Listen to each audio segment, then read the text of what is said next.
Pastor Ed here with Daily Devotions for Saturday, February the 4th, 2023. We've been looking at that passage in Matthew 6, particularly the final verses where Jesus says, do not store up treasures on earth, but store up treasures for yourselves in heaven, and says where your treasure is, there your heart will be also. There's this sense that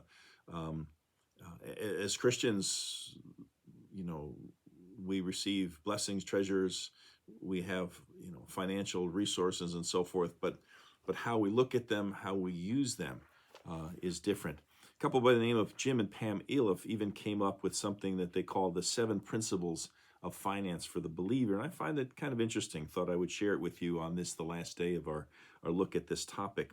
The first principle they call the principle of non-attachment. In other words, I will purchase or receive nothing that I cannot give away. And the scriptural reference here is Luke 12:15. He said to them, beware and be on guard against every form of greed, for not even when one has an abundance does his life consist of his possessions. Second principle is the principle they call of liberty, or maybe use the word freedom.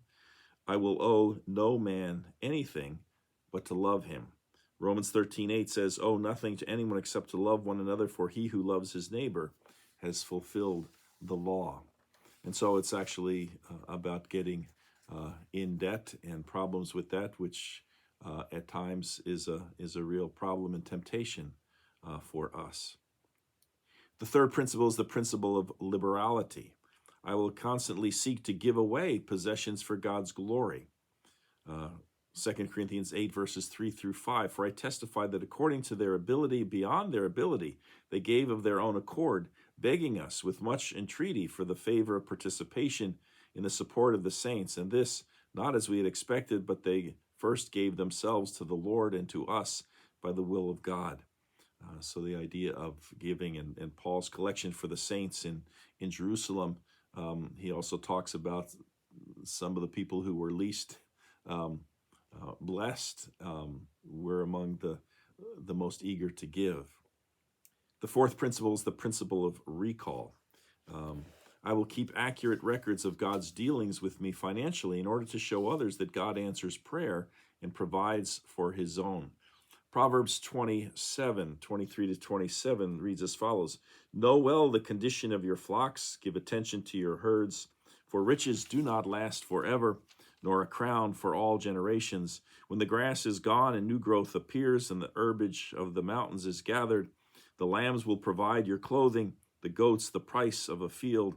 There will be enough goat's milk for your food, for the food of your household, and nourishment for your servant girls. So recognizing and keeping track of how God has blessed us.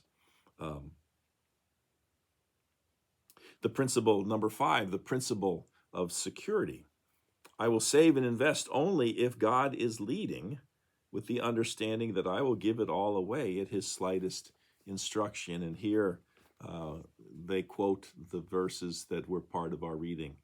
Do not lay up for yourselves treasures on earth, where moth and rust destroy, where thieves break in and steal, but lay up your treasures in heaven, where neither moth nor rust destroys, and where thieves do not break in or steal. Number 6 is the principle of compassion. I will not pray for someone else's needs financially unless I am willing to be the instrument that God uses to meet that need if he should so desire. We know love by this, that he laid down his life for us, and we ought to lay down our lives for the brethren. But whoever has this world's goods and beholds his brother in need and closes his heart against him, how does the love of God abide in him? Little children, let us not love with word or with tongue, but in deed and truth. That from 1 John 3, verses 16 through 18. And finally, principle number 7, the principle of contentment. I will be content to live on whatever God chooses to provide, whether little or much. The passage here is Philippians 4:11 through 13. Not that I speak from want, this is Paul, for I have learned to be content in whatever circumstances I am. I know how to get along with humble means. I also know how to live in prosperity. In any and every circumstance, I have learned the secret of being filled and going hungry, both of having abundance and suffering need. I can do all things through him who strengthens me. So again, 7 principles that maybe distinguish the faithful from from others. Again, the principle of non-attachment.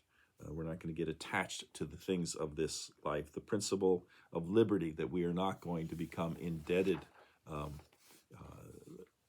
to our possessions and to others.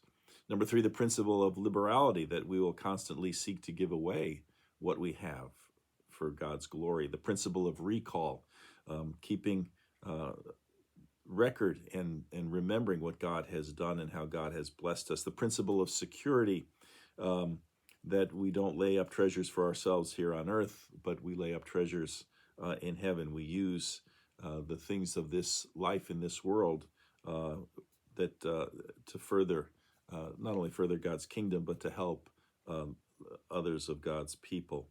Number 6, the principle of compassion, to actually use the resources that we have on behalf of others. And finally, the principle of contentment, that no matter what we have, little or much, that we'll be content. Some good principles to live by and to keep in mind, not that we'll ever get it all perfectly, but goals for us to consider. Well, that brings us to the end of our week of looking at this idea of the treasures in heaven versus treasures on earth, and the idea that where our treasure is, that's where our heart is. Where money is, where we focus on, that's where our heart already is. Well, hope to see you in church tomorrow, either live or joining us via live stream, or joining us during the week on our YouTube channel. In whatever fashion you choose, we hope that you be a part of our worship service, and look forward to being back with you again with Daily Devotions next Tuesday. Until then, take care. Bye.